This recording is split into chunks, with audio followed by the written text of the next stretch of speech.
Dios te salve María, llena eres de gracia, el Señor es contigo. Bendita tú eres entre todas las mujeres, bendito es el fruto de tu vientre Jesús. Santa María, Madre de Dios, ruega por nosotros pecadores, ahora y en la hora de nuestra muerte. Amén. En el nombre del Padre, y del Hijo, y del Espíritu Santo. Amén.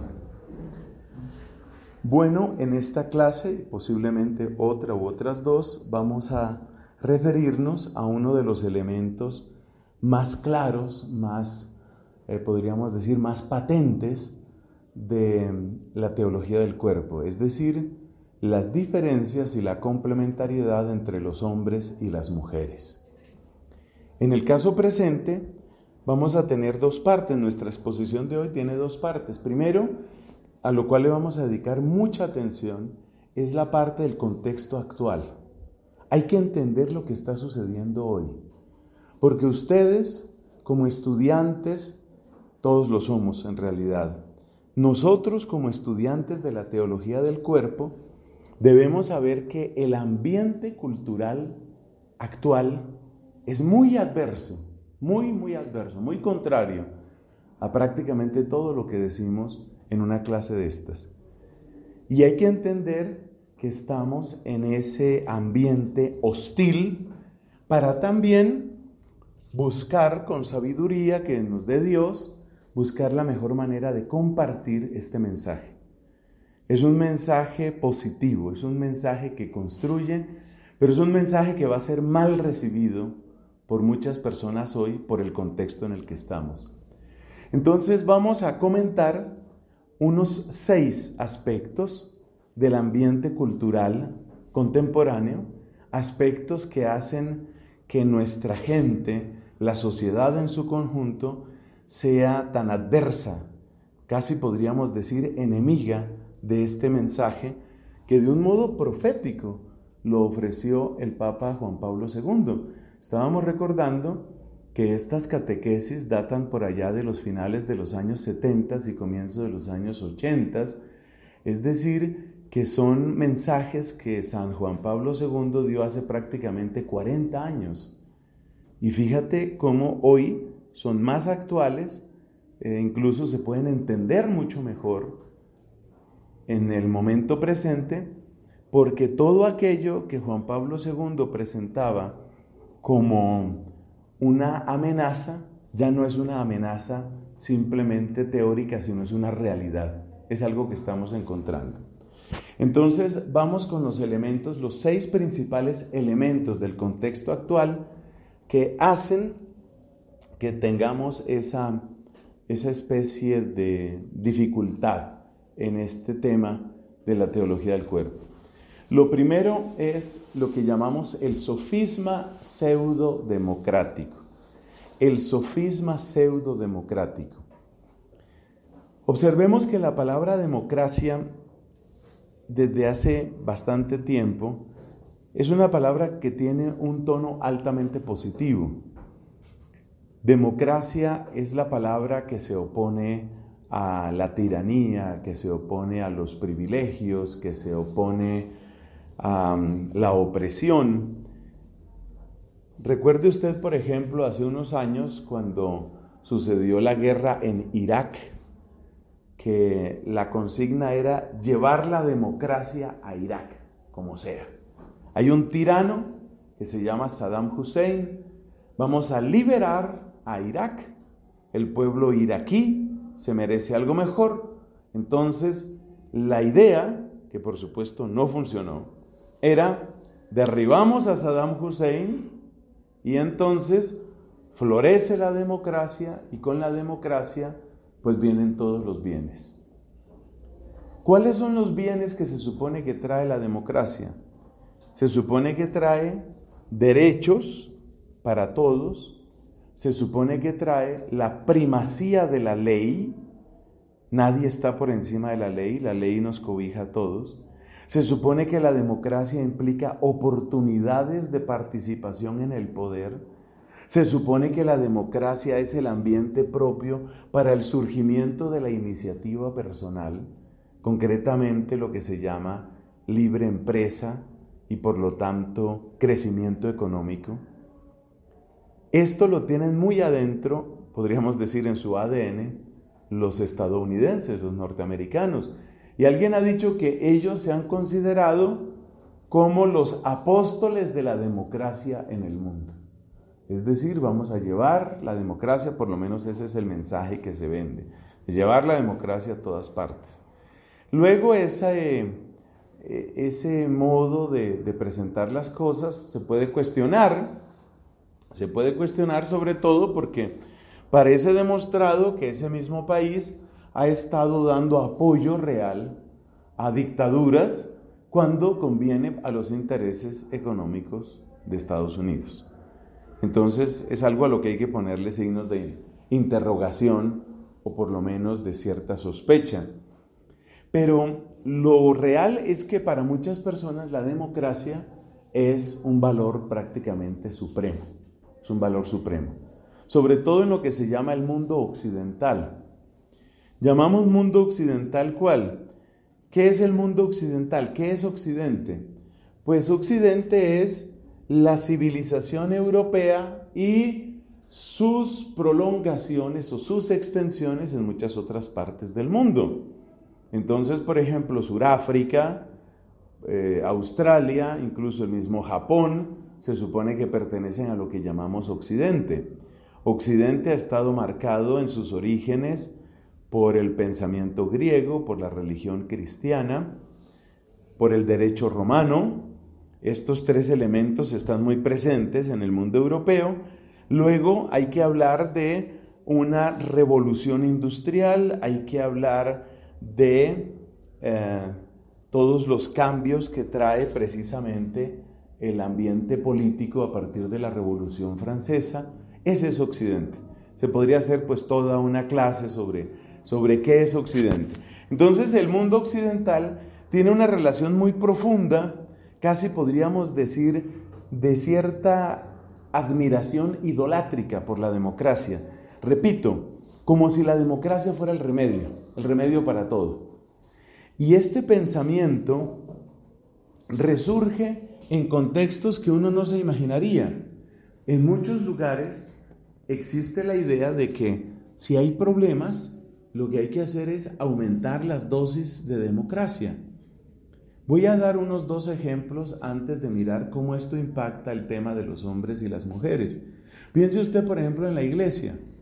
Un hombre tan inteligente y tan informado como es el teólogo suizo, lamentablemente con muchas desviaciones doctrinales, pero sumamente prestigioso y muy leído, Hans Küng.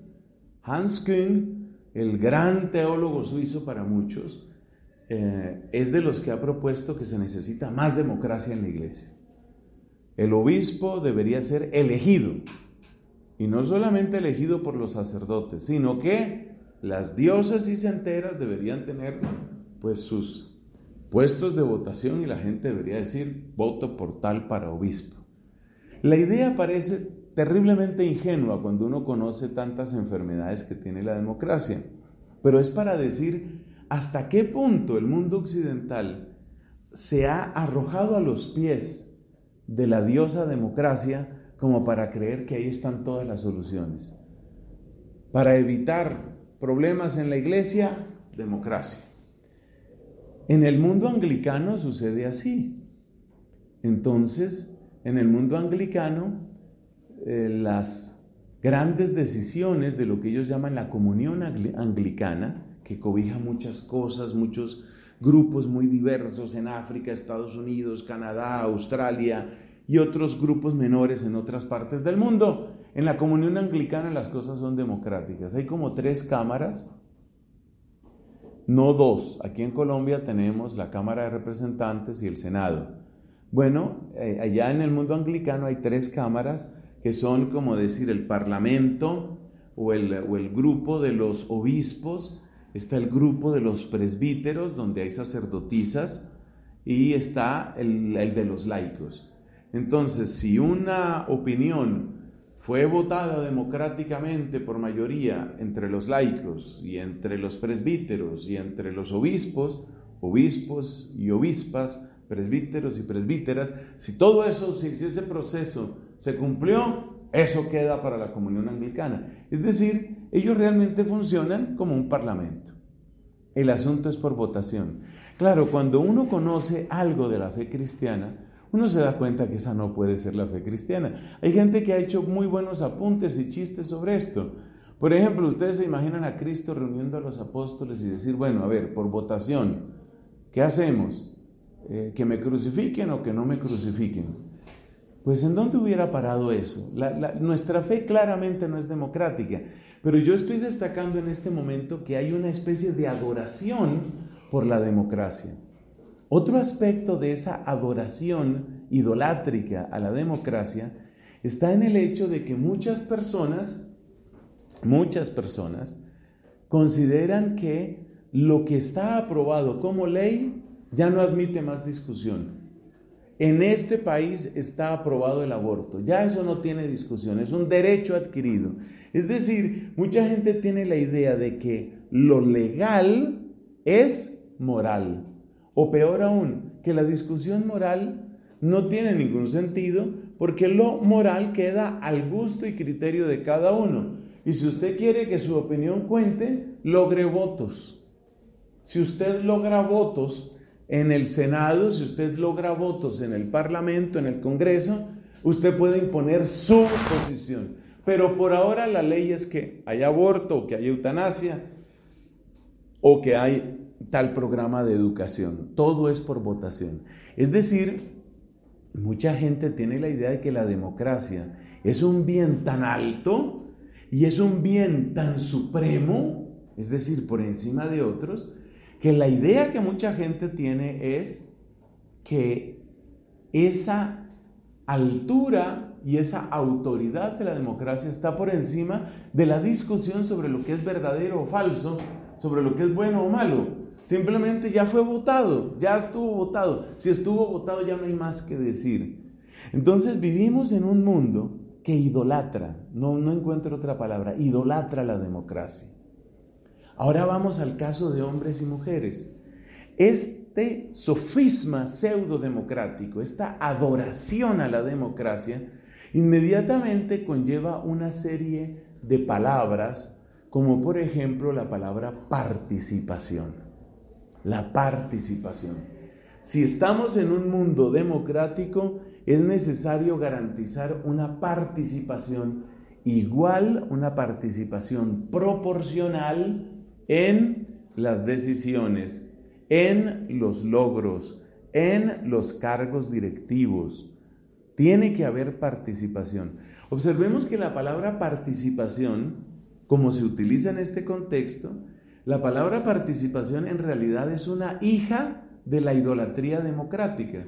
Es decir, quien tiene la idolatría democrática en su cabeza considera que tiene que darse ese tipo de participación.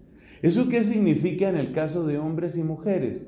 Es lo que este servidor de ustedes y otras personas hemos llamado la idolatría del 50-50, que a veces se dice incluso en inglés el 50-50. ¿Qué quiere decir eso?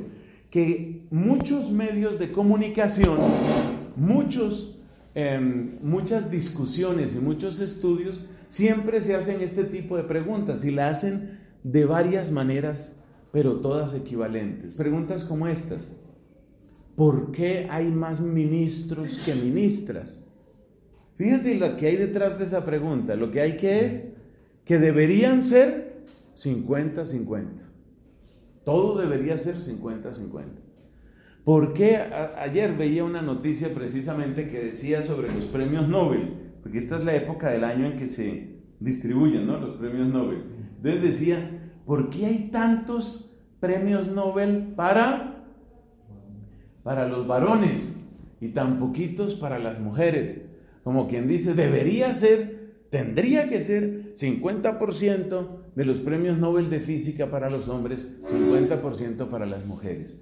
Como estamos viviendo bajo el hechizo de este sofisma pseudodemocrático, a mí no me extrañaría que la Academia Sueca, que ha dado muestras incluso de corrupción en distintos planos, y otorgan, por ejemplo, el Nobel de Paz a cualquiera, eso lo hemos sufrido aquí en Colombia, entonces no me extrañaría que la Academia Sueca en un momento dado dijera, de ahora en adelante, los años pares, por decir algo, el premio Nobel será para las mujeres y los años impares para los hombres.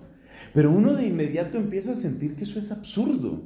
Uno empieza a sentir que si tú vas a dar un premio Nobel, por ejemplo, de física, pues tiene que ser porque hubo logros en la física. No porque tú eres hombre o porque tú eres mujer. Entonces, esa es la trampa pseudodemocrática.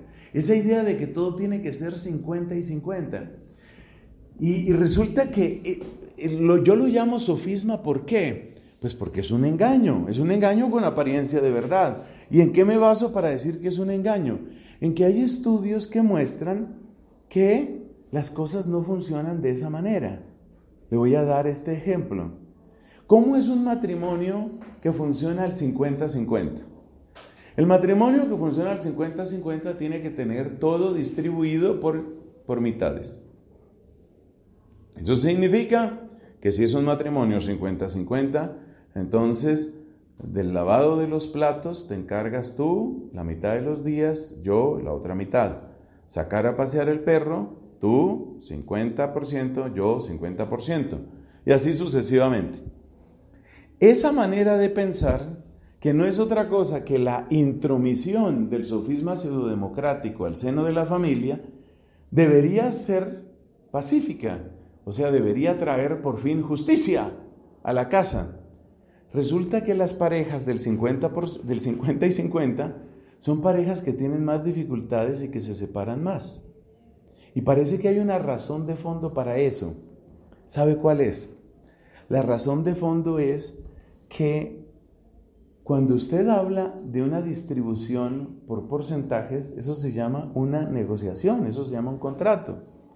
Si usted y yo tenemos que levantar una pared, ¿cierto? Usted trabaja, yo trabajo, lo normal es que repartamos 50-50, ese es un contrato, ¿cierto? Pero ¿qué pasa? ¿Qué pasa cuando la vida matrimonial y cuando la vida de hogar se vuelve un contrato?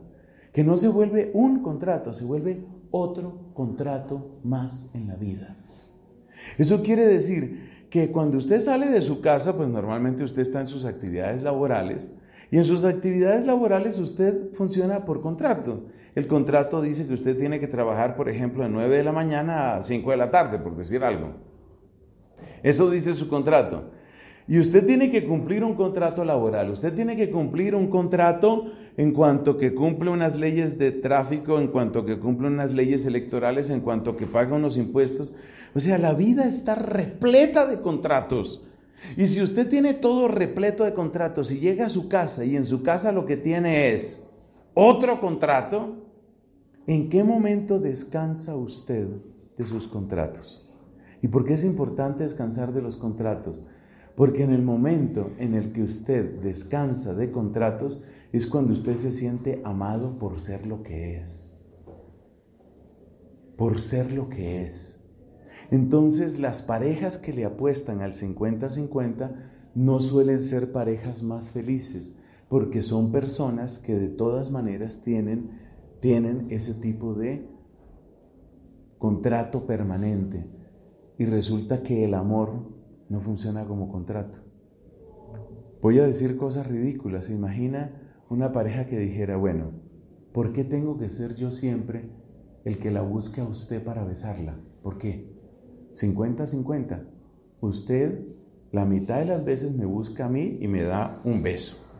Y la otra mitad yo. Esta semana, por ejemplo, yo la he buscado a usted el 80% de las veces y usted me ha buscado a mí solo el 20%. Estamos mal, pierde puntos. ¿Cómo se vuelve la vida?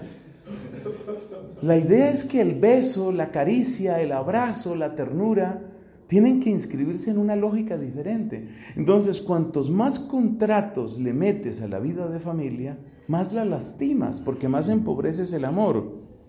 ¿Estamos diciendo entonces que tiene que haber injusticia?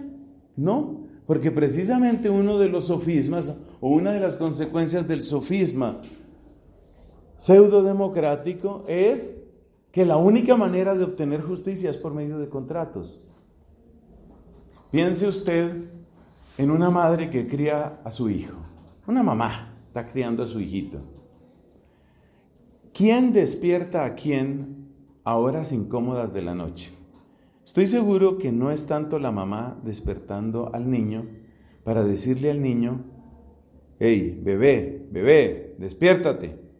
Pobre bebé se despierta para avisarte que voy al baño. La mamá no hace eso. Entonces quiere decir que si miramos la relación entre el hijo y la mamá, no es una relación simétrica, no es una relación equitativa, no lo es. El niño despierta a la mamá posiblemente el 100% de las veces. El niño le daña la noche a la mamá el 100% de las veces. Y ahí no hay ningún contrato. Y sin embargo es una relación llena de amor, una relación llena de felicidad. Entonces, la idea de que solo se puede obtener justicia a través de contratos y que el contrato que funciona entre hombres y mujeres es el 50 y 50, es una espantosa ideología, es un engaño muy grande. Pero este engaño nos lo repiten los medios de comunicación permanentemente. Yo sigo las noticias de la BBC, como sigo otras fuentes de noticias.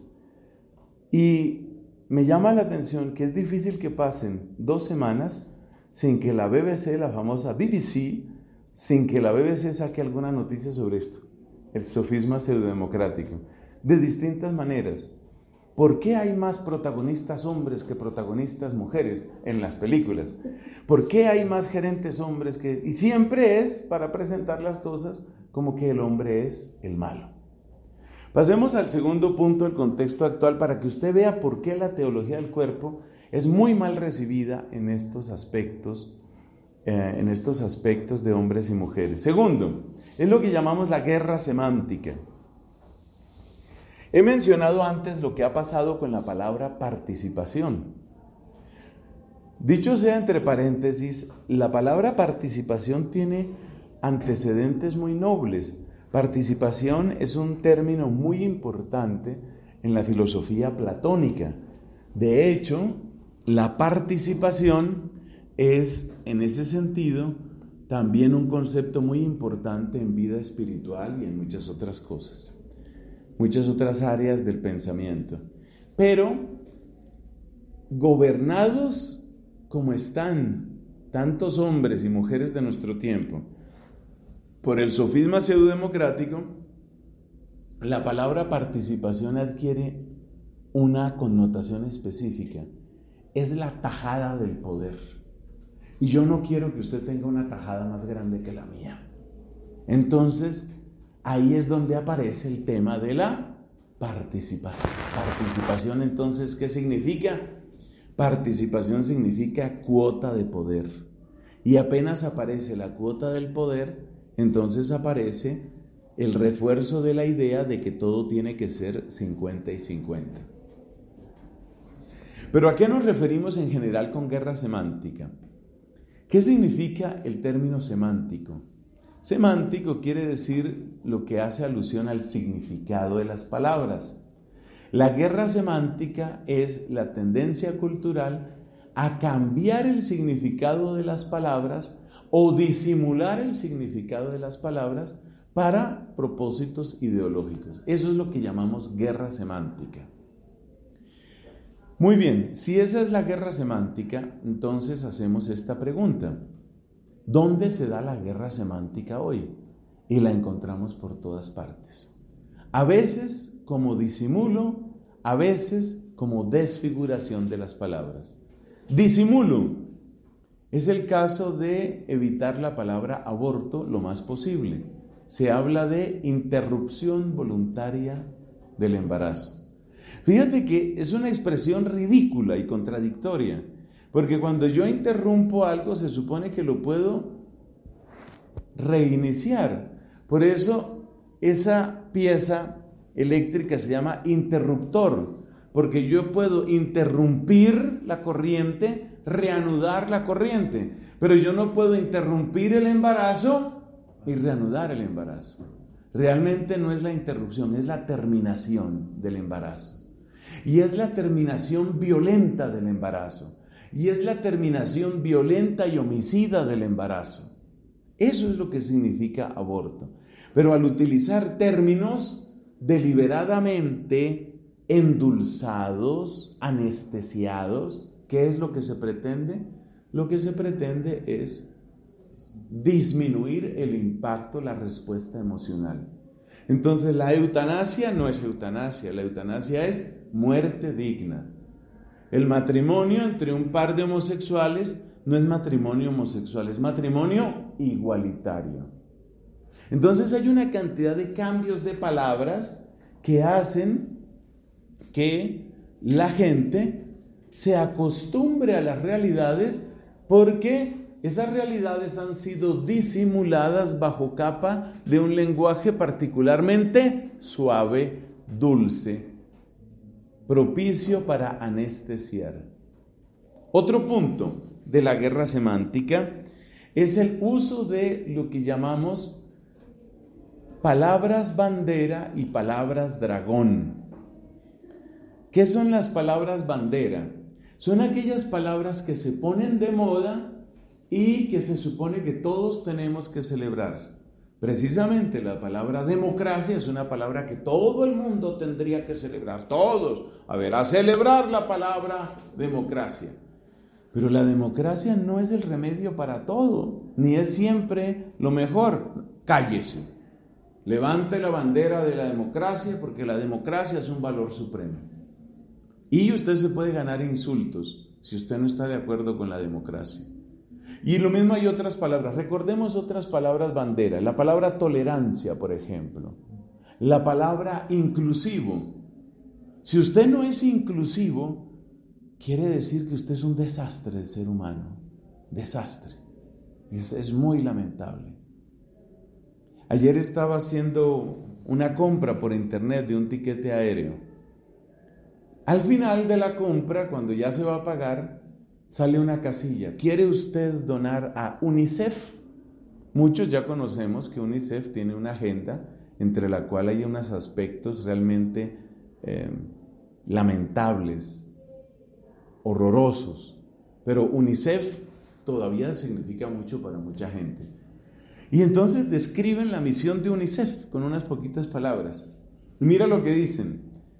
UNICEF, que promueve la educación de niños y niñas dentro de un ambiente, y dan unos adjetivos. Y uno de los adjetivos más importantes es educación inclusiva. Ya como uno conoce lo que significan esas palabras, educación inclusiva, ¿qué quiere decir? Género fluido, lo que llamamos ideología de género. Eso va a aparecer ahí, eso va a estar ahí. Entonces, ¿qué quiere decir? Que hoy, si tú no eres inclusivo, tú eres un desastre. ¿Qué clase de troglodita inquisidor, arcaico dinosaurio, insulto a la mente humana, vergüenza del país? Es decir, tú eres lo peor porque no eres inclusivo. Entonces se supone que todos tenemos que doblegarnos, postrarnos, prosternarnos ante las palabras bandera. Palabras como tolerancia, palabras como inclusividad, palabras como libertad. Esas son palabras que se supone que todos tenemos que respetar. ¿El contraste cuál es? Las palabras dragón. ¿Cuáles son las palabras dragón? Aquellas palabras que se utilizan para escupirte con fuego, como se supone que hacen los dragones. Dragón que se respete, escupe fuego. Entonces, ¿cuáles son palabras dragón? La más común, la más importante, la más terrible que te pueden decir es homófobo. Eres homófobo. No puede ser. Sí, eres homófobo. Entonces, eso es lo más grave que te pueden decir. Es una palabra dragón. Tú eres intolerante. Por supuesto, lo contrario de las palabras bandera van a ser palabras dragón. Entonces, si la tolerancia es una cosa fantástica, ser intolerante es una cosa terrible. Es muy terrible. Entonces, tú eres dogmático. Entonces uno responde, bueno, para no ser dogmáticos, hablemos y discutamos las cosas. Hablemos y discutamos si en realidad el término género es un término apropiado. Es que usted quiere en este momento entrar con su ideología patriarcal, heteropatriarcal, homófoba, exclusivista, llena de privilegios. Todas esas son palabras dragón. Entonces, la guerra semántica, por una parte, engaña y por otra parte, hace de todo discurso un discurso de odio. Un discurso de odio. ¿Qué quiere decir discurso de odio? Quiere decir que todo lo que tú digas que no esté de acuerdo con el pensamiento actual es odio. Y eso ya está penalizado, ya eso está criminalizado. Por supuesto, cuando usted piensa en personas adultas, como somos varios de los que estamos aquí, uno no se deja asustar por eso. El hecho de que una persona, probablemente con mal aliento, me diga que yo soy homófobo, a mí no me va a cambiar lo que yo soy. Pero ¿qué pasa? Que la gente que apenas está empezando a formarse, es decir, niños, jóvenes, adolescentes, le tienen auténtico pavor a ser descalificados, tienen auténtico pavor a ser excluidos. Entonces muchas de estas personas, víctimas de la guerra semántica, son incapaces de oponerse a la corriente actual, porque es muy fuerte, porque supondría para ellos una carga emocional que realmente les rebasa. Por eso es muy difícil hablar de temas de hombres y mujeres en nuestra época, porque estamos en una época en la cual la guerra semántica realmente ha avanzado muchísimo. Entrando también en la iglesia, ustedes encuentran personas como el sacerdote jesuita James Martin, que utiliza todo el tiempo palabras bandera y palabras dragón. Todo lo que no sea aceptar la práctica de la homosexualidad es inquisitorial, todo es opresivo, todo es una iglesia sin misericordia. Eso es exactamente la entrada de la guerra semántica o del lenguaje de la guerra semántica en el contexto de la iglesia. Esto se ha metido mucho también en la iglesia. Uno de los casos es este sacerdote James Martin. Bueno, tercer factor que hace muy difícil en el contexto actual hablar de hombres y mujeres. Hay una ideología antinatalista. Esto viene de mucho tiempo atrás. La ideología antinatalista no empezó hace poco, esto ya tiene bastante tiempo. Ideología antinatalista, ¿qué es? Es un modo de ver la relación entre el hombre y la naturaleza. Y es plantear la relación entre el hombre y la naturaleza en términos de oposición. Los bienes de la naturaleza, los recursos naturales, no alcanzan para la especie humana. Como no tenemos otro planeta donde irnos, por ahora no lo tenemos, entonces, ¿qué hay que hacer? Limitar los nacimientos. Esa es la versión malthusiana. Malthus, que se escribe con TH, fue un clérigo anglicano. Para dolor del alma nuestra tenemos que decir clérigo, un clérigo anglicano, que utilizando sofismas matemáticos ridículos, pero ridículos, sin ningún sustento, empezó a difundir la idea de que había que limitar la población a como diera lugar. Esa es la ideología malthusiana, que es una ideología antinatalista. La ideología malthusiana tiene una característica, y es que desde el principio empieza con mentiras. La manera como él plantea las cosas es que el crecimiento de la población va en progresión geométrica y el crecimiento de los recursos en progresión aritmética. Para que recordemos brevemente, progresión aritmética significa un aumento constante. Por ejemplo, una progresión aritmética es 1, 3, 5, 7, 9, 11, 13, 15, 17. Siempre estoy agregando lo mismo. Esa es una progresión aritmética. Yo puedo cambiar en otra progresión, por supuesto, el aumento puede ser otro. Entonces yo puedo, por ejemplo, empezar de 0 y aumentar por 4. Entonces será 0, 4, 8, 12, 16, 20, 24. Esa es otra progresión aritmética. La progresión geométrica, ¿cómo es? Es multiplicando.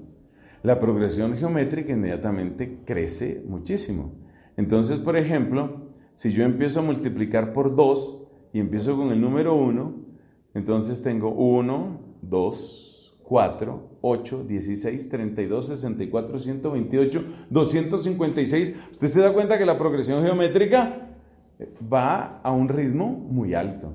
Entonces, Malthus, sacando de la nada esa mentira, ese mito, nos dice que la población crece de modo geométrico y los recursos crecen de modo aritmético. ¿Eso qué base científica tiene? Ninguna. Ni en la época de Malthus ni hoy. Pero ese tipo de mentiras tienen un gran poder, porque la gente cree que eso tiene una base científica, y como la ciencia tiene tan buena recepción y tan buena prensa, entonces la gente lo admite, porque tiene cara de ciencia. Es como cuando a la gente le van a vender un detergente y para vendérselo le ponen a un tipo con una bata blanca. Si está con una bata blanca y tiene un tubo de ensayo, es un científico y lo que me diga eso tiene que ser. A mí me da risa las propagandas de detergentes y otras cosas. Ponen ahí a cualquiera. Usted, por ejemplo, podría salir en una de esas propagandas. Conseguimos una talla blanca de su talla, ¿no? Una bata blanca de su talla, ¿sí? Y usted sale ahí y ya usted es un científico porque tiene una bata blanca. Así funciona la sociedad, que se rige más por la apariencia que por la verdad. Entonces, fíjate cuál es el grave problema de la ideología antinatalista, que nace de una mentira, pero tiene implicaciones terribles que en lo que atañe a nuestro tema se refieren a la maternidad. ¿Por qué? Porque si tener hijos es crear problemas para el mundo, para la sociedad, entonces lo mejor es no tener hijos. No tener hijos. Eso es lo mejor. En la época de Malthus, en lo que es llamado el malthusianismo, y también en otra ideología que alcanzó a prosperar bastante en la segunda mitad del siglo XX, neomalthusianismo, el gran problema era la sociedad. Pero ahora hay otra especie de malthusianismo, que no sé qué nombre le podríamos dar, porque ya neomalthusianismo ya está utilizado. Pero ahora tenemos un malthusianismo ecológico. El malthusianismo ecológico es una cosa todavía más chistosa, porque el malthusianismo ecológico dice que el ser humano es una desgracia para la naturaleza. Es decir, el mundo sería perfecto si no estuviéramos nosotros. Conclusión, mientras que el malthusianismo clásico quería limitar los nacimientos supuestamente para el bien de la sociedad y para eso usaba mentiras, este malthusianismo ecológico que tenemos hoy entonces tiene una perspectiva diferente. ¿Y esa perspectiva cuál es?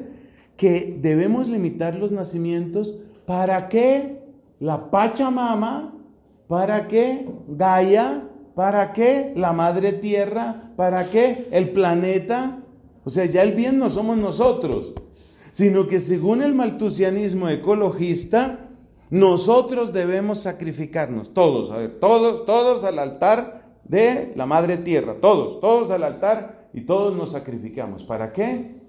Hombre, para que los caimanes, los sapos, los pájaros, los gusanos, las palmeras, las montañas sean felices. Entonces vamos a morirnos todos, murámonos todos, acabemos con la especie humana y de esa manera tendremos lagartijas felices, aves felices, gorilas muy felices, ¿sí? Ballenas realmente felices. Ese es el malthusianismo ecológico, malthusianismo ecologicista tal vez podríamos llamarlo. No se interprete esto que estoy diciendo como que yo estoy a favor de una explotación irresponsable del planeta, de ninguna manera. Pero una cosa es una ecología integral, que es la que propone el Papa Francisco en Laudato Si. En Laudato Si, aunque yo quisiera que el documento fuera mucho más claro en muchas cosas, pero bueno, cada uno tiene su gusto. Pero en Laudato Si, el Papa Francisco habla de una ecología integral, es decir, la que tiene en cuenta al ser humano. Porque el maltusianismo ecologicista lo que quiere es una ecología que haga desaparecer al ser humano. Por supuesto, esto tiene una consecuencia muy grave. ¿Cuál es la consecuencia grave?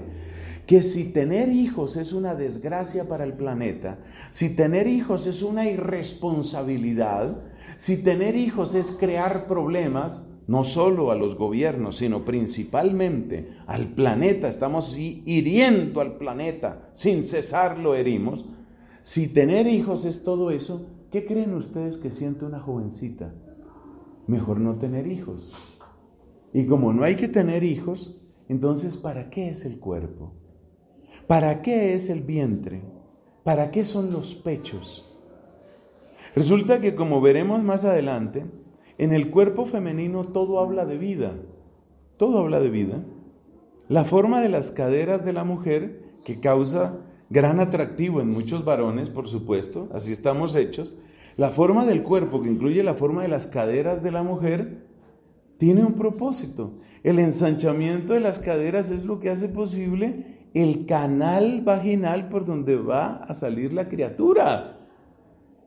El cuerpo de la mujer, todo el cuerpo de la mujer habla de vida, de dar vida. Los senos, por supuesto, son atractivos para el varón. Los senos son fuente de placer para la misma mujer, pero los senos son ante todo el primer alimento para la especie humana y el mejor alimento. Eso está más que demostrado. La leche materna es el mejor alimento que existe. No hay nada que se le asemeje a la leche materna para la criatura. Entonces, si la natalidad es una desgracia, ¿en qué queda convertido el cuerpo de la mujer? Queda convertido en un objeto de deleite para el varón o para la misma mujer. Y esto tiene una repercusión inmediata en lo que estudia la teología del cuerpo. Cuarto punto, llevamos 3, ¿no? Sofisma pseudodemocrático, guerra semántica, ideología antinatalista, y ahora viene el feminismo extremo. El feminismo, en esto estaremos de acuerdo todos, el feminismo tiene su origen muy claro lo tiene, ¿en dónde?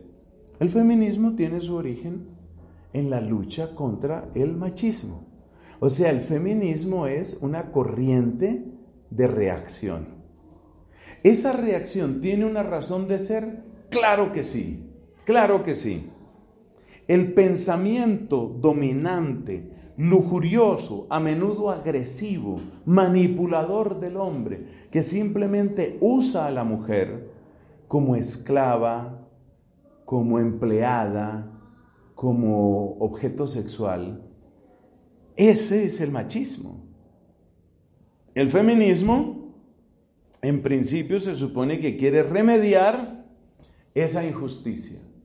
Entonces, lo primero que uno debe entender con respecto al feminismo es que es una respuesta al machismo. Eso hay que entenderlo, hay que tenerlo muy claro. Feminismo es una respuesta al machismo, eso está claro. Pero ahora viene un punto. ¿A qué llamamos nosotros feminismo extremo? Que lamentablemente es la versión de feminismo que más abunda hoy. Encontrar una feminista equilibrada es difícil. ¿Y en qué se nota una feminista equilibrada? Que una feminista equilibrada no necesita masculinizarse. La feminista equilibrada celebra las distintas dimensiones de la mujer y en todas ve una posibilidad de realización.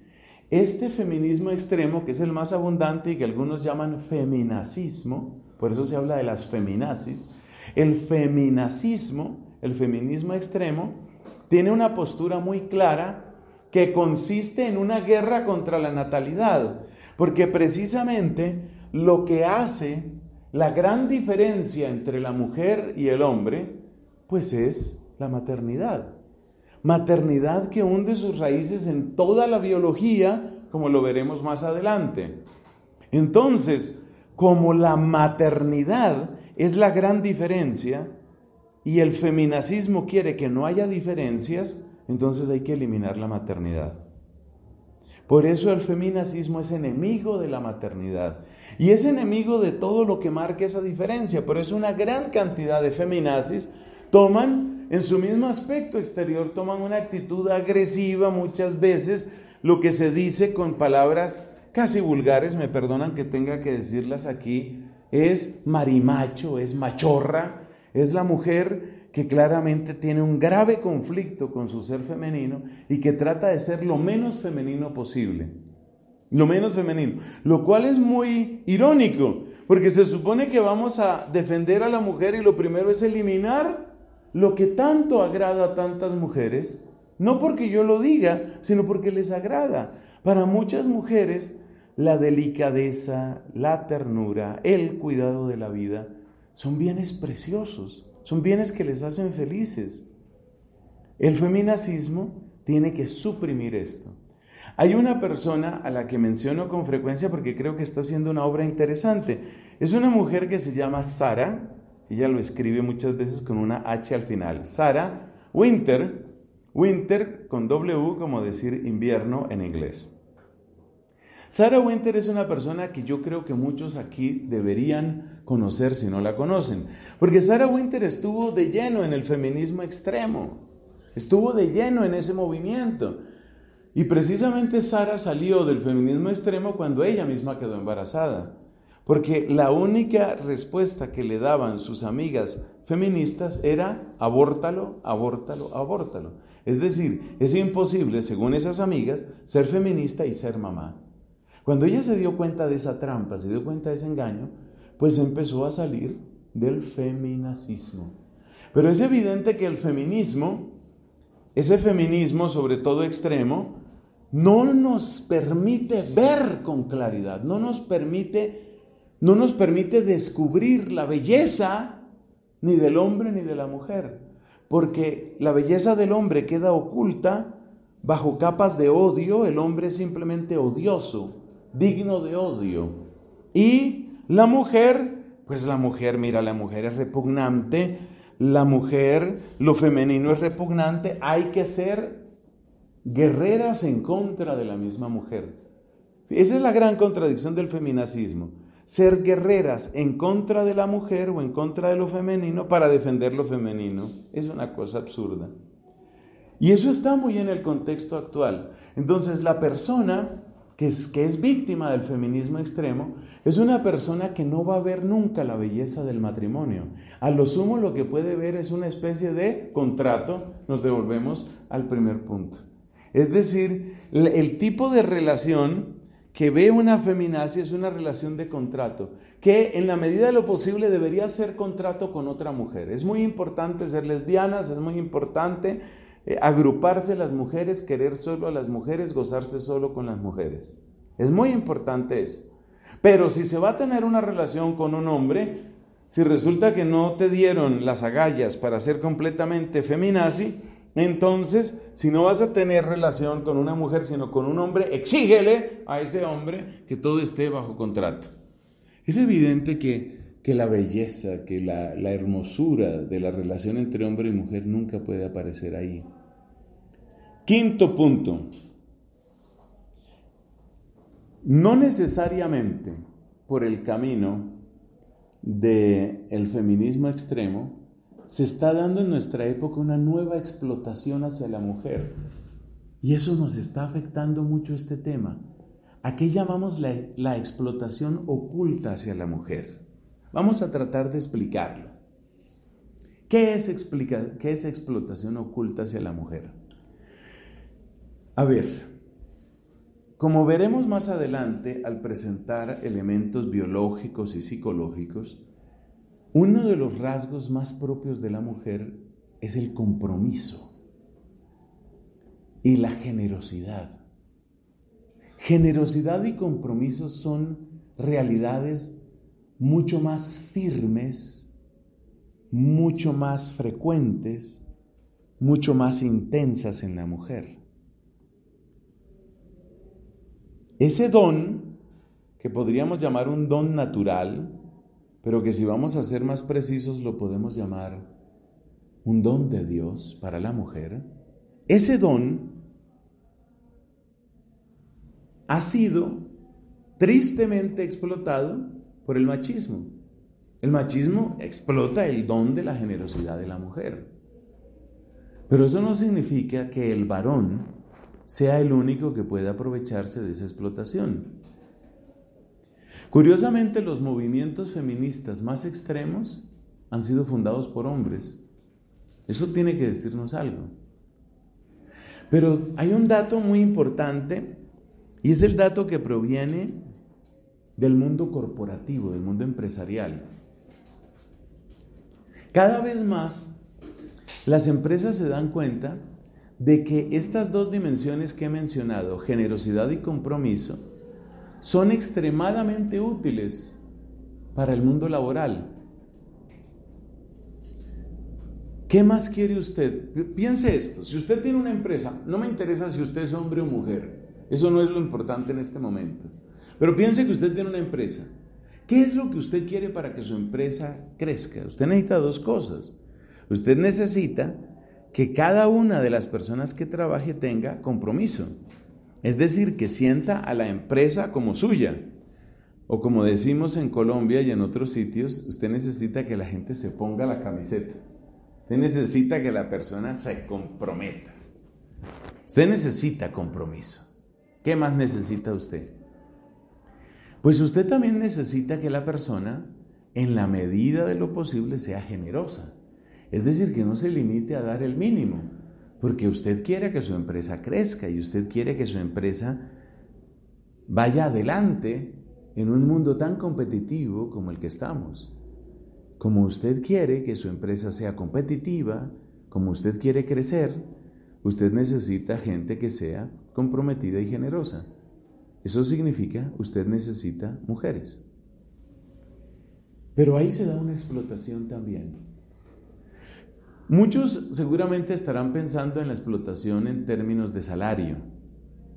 Cuando un hombre realiza un mismo trabajo que una mujer, exactamente el mismo trabajo, se le suele pagar más al hombre que a la mujer.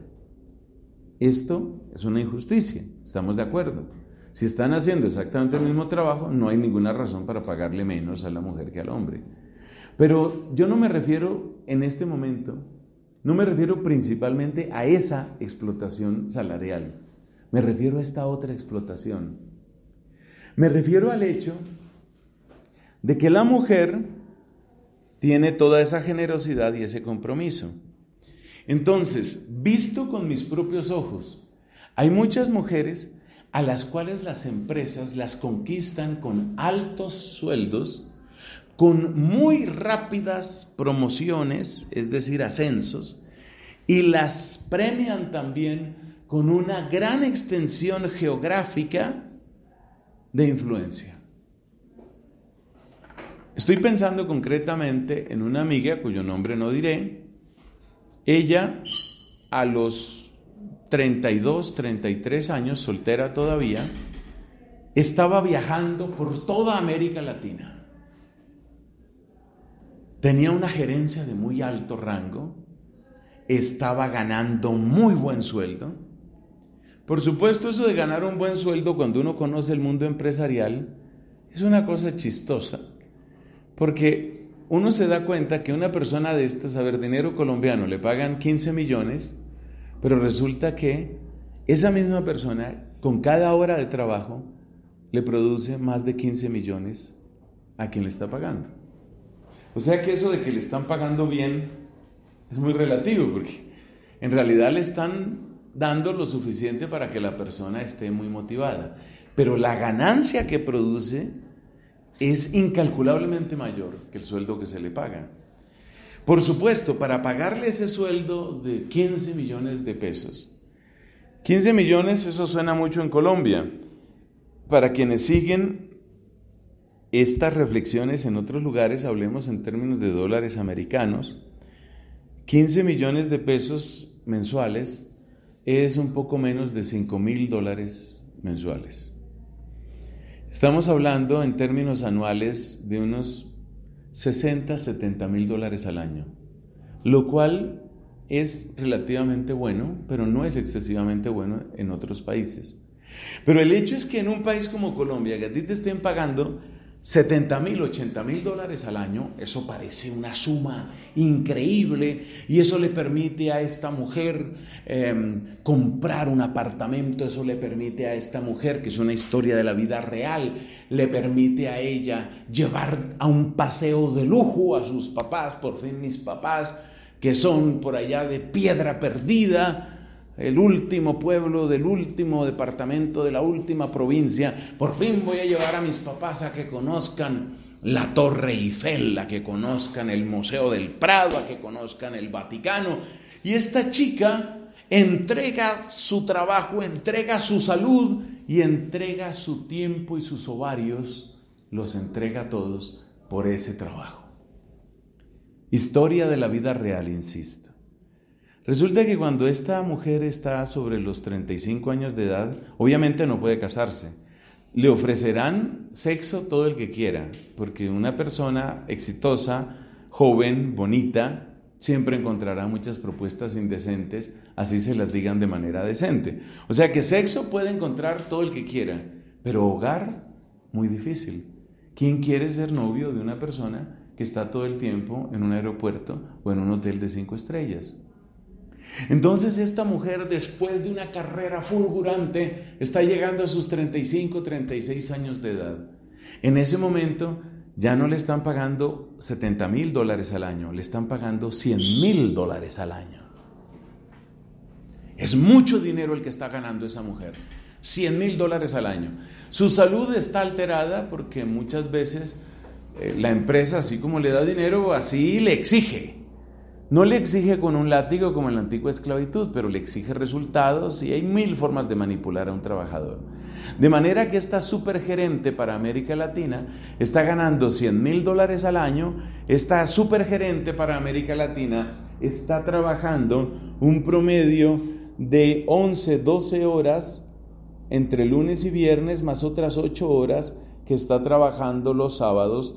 De manera que es una persona que está trabajando casi 70 horas a la semana, no puede tener prácticamente esperanza de una relación sana de noviazgo que le lleve a formar un hogar. Eso no lo va a poder tener, pero está trabajando de esa manera y está teniendo unos ahorros y puede pagar el mejor servicio de salud.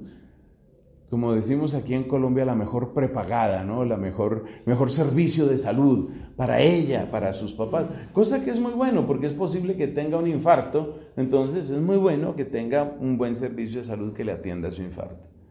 Pero yo quiero llegar a los 35, 36 años de edad, porque esa es la historia. Cuando esta mujer llega a esa edad, entonces la empresa le dice: mira, vamos a hacer una reestructuración. Entra el lenguaje, ¿no?, ambiguo. Vamos a hacer una reestructuración. La reestructuración, vamos a decirle aquí sin anestesia. La reestructuración significa: vamos a cambiarte a ti y a ti te cambiamos por otras 2 chicas, a cada una de las cuales le pagamos 50,000 al año.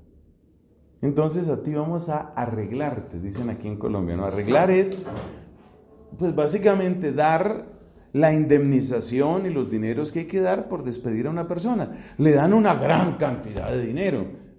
¿Para cuánto tiempo? Porque a los 36 años de edad, y esta es una historia de la vida real, una mujer que ha tenido ese historial tiene demasiado trabajo en encontrar otro empleo.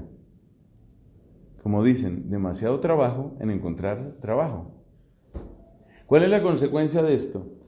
Que después de arruinar su salud, con incluso algunos daños psicológicos, problemas de caída del cabello, problemas digestivos, problemas circulatorios, problemas anímicos, a los 36 años de edad queda con una bolsa de dinero que no le va a durar más de 2 años, 3 años, no le va a durar mucho más, con la imposibilidad de conseguir trabajo y con la seguridad de que a ella la cambiaron por otras 2, que en este momento son unas chicas de 23 años que hablan 3 idiomas y que son muy ambiciosas y que quieren hacer exactamente la misma escuela hasta que también las cambien a ellas.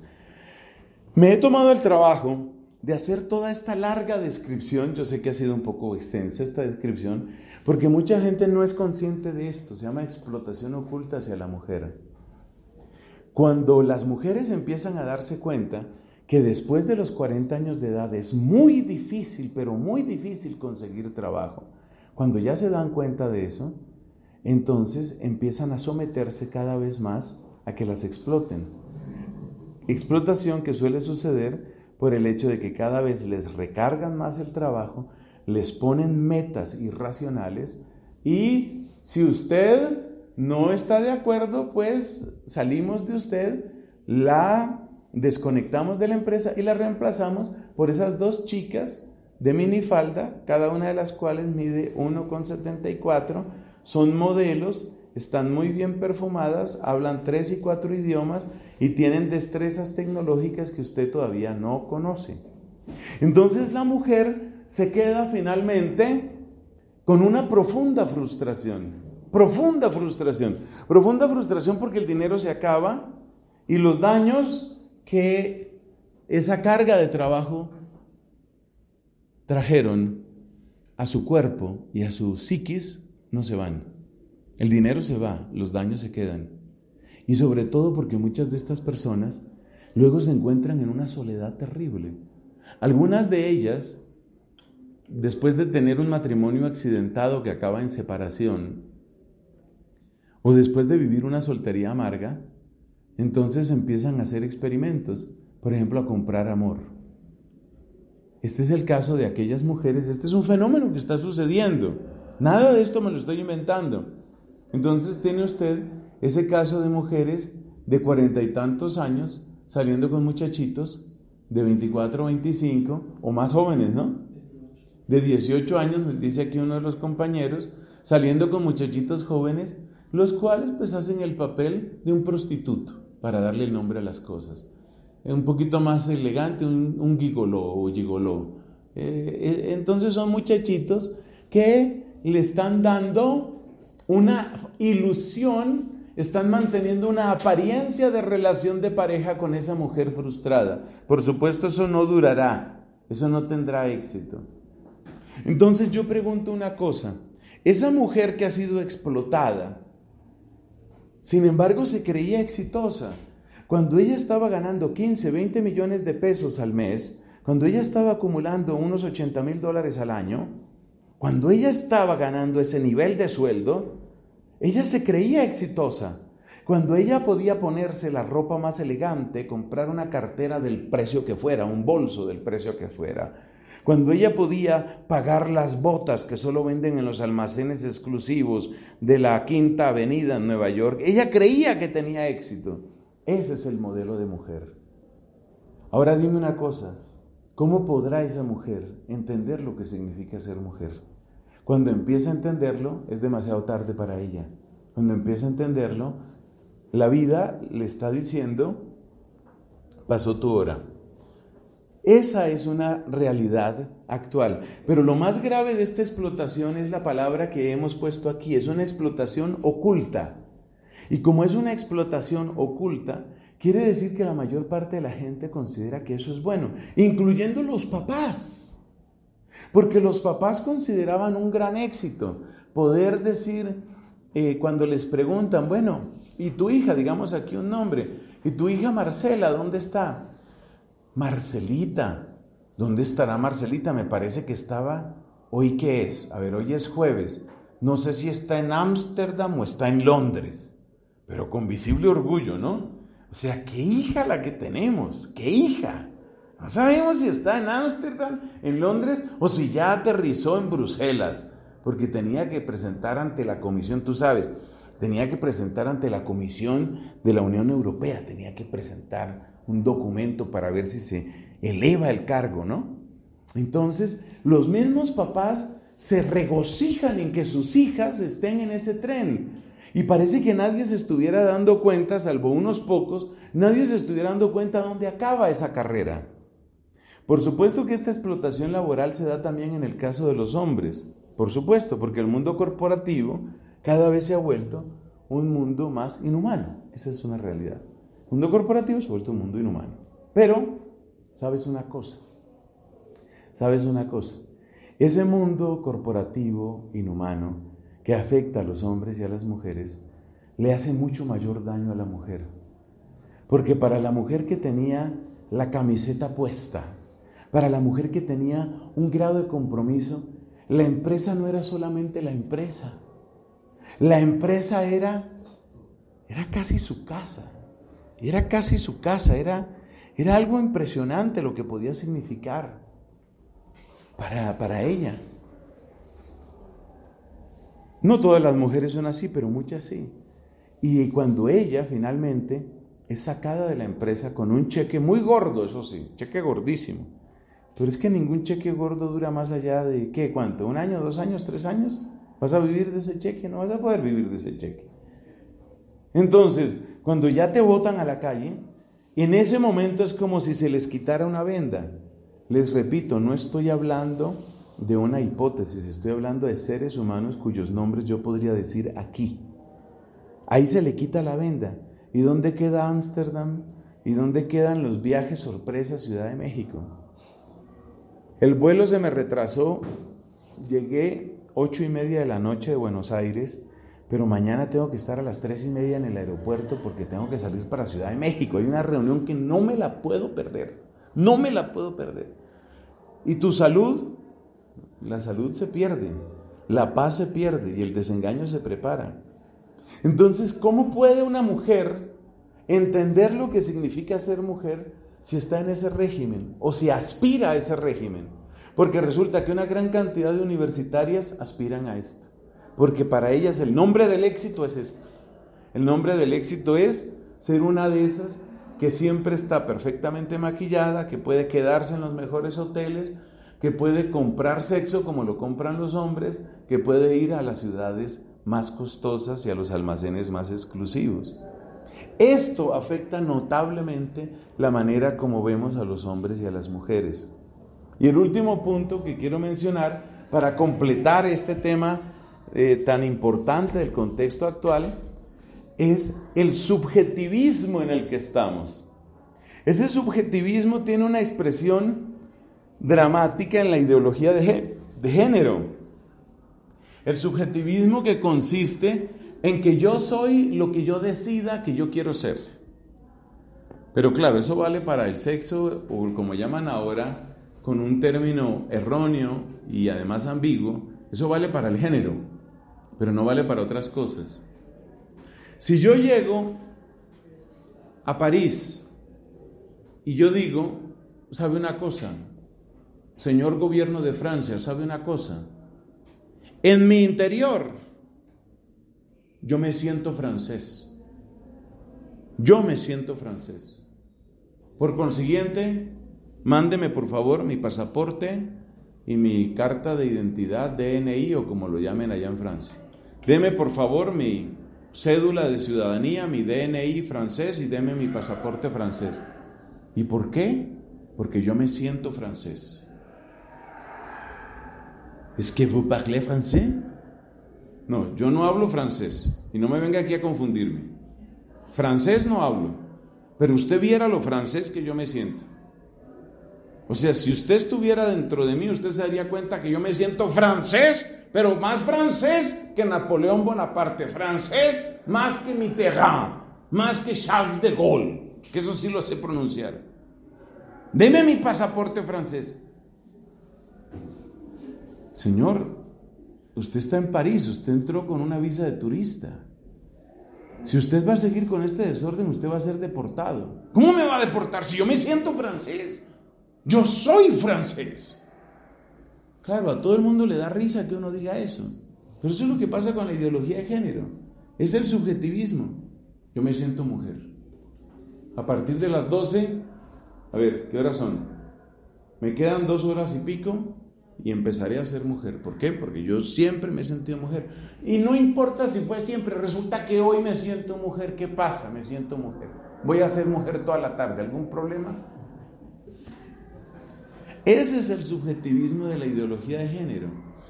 Y todo el mundo tiene que hacerme caso. Cuidado con decirme él, o decirme hombre, o decir que yo soy bueno o justo. No, usted tiene que decir, ella es buena, porque yo soy mujer. ¿Me entendió? Mujer. Y no me pida ni que tome hormonas ni que me opere. Simplemente yo me declaré mujer. ¿No me entendió? Yo. Ese es el subjetivismo. Que es un subjetivismo ridículo. Y yo siempre cito dos ejemplos para que usted vea cómo la ideología de género y ese subjetivismo contradictorio realmente es que no se sostiene por ninguna parte. Es una cosa impresionante. Mire, dése cuenta usted esto. En Argentina, como en muchos países, hay una edad de pensión para los hombres y otra edad de pensión para las mujeres. En casi todos los países, y por algo será, la edad de pensión de las mujeres o de retiro es menor. Yo no sé las cifras exactas, pero siempre hay una pequeña diferencia. Vamos a suponer aquí que la edad de pensión o de retiro para las mujeres es 62 y para los hombres es 65. Estoy inventando, pero es que los números no son lo importante. Entonces resulta que un argentino, con las nuevas leyes, precisamente auspiciadas por la señora Kirchner, Cristina Kirchner, un argentino, cuando tenía 61 años, dijo, bueno, yo me declaro mujer. Como se declaró mujer, entonces a los 62 años queda pensionado. Se declaró mujer. O sea, usted analice lo que es eso, es decir, a uno le da risa. Uno dice, pero ¿qué tipo de civilización es esta? Me declaré mujer, entonces ya me tienen que pensionar. Yo quisiera saber qué pasaría en Argentina si, por decir algo, 3 millones de hombres se declararan mujeres para pensionarse. ¿Qué pasaría? Pues es una cosa absurda, es una cosa ridícula, pero a eso nos lleva. Y por supuesto eso desfigura completamente qué significa ser hombre y qué significa ser mujer. Le doy otro ejemplo de España y después le doy otro ejemplo de Estados Unidos. Mire este caso de España. Resulta que se presentó una discusión violenta en un hogar. Supuestamente, porque eso siempre hay que ponerlo así como beneficio de inventario, supuestamente,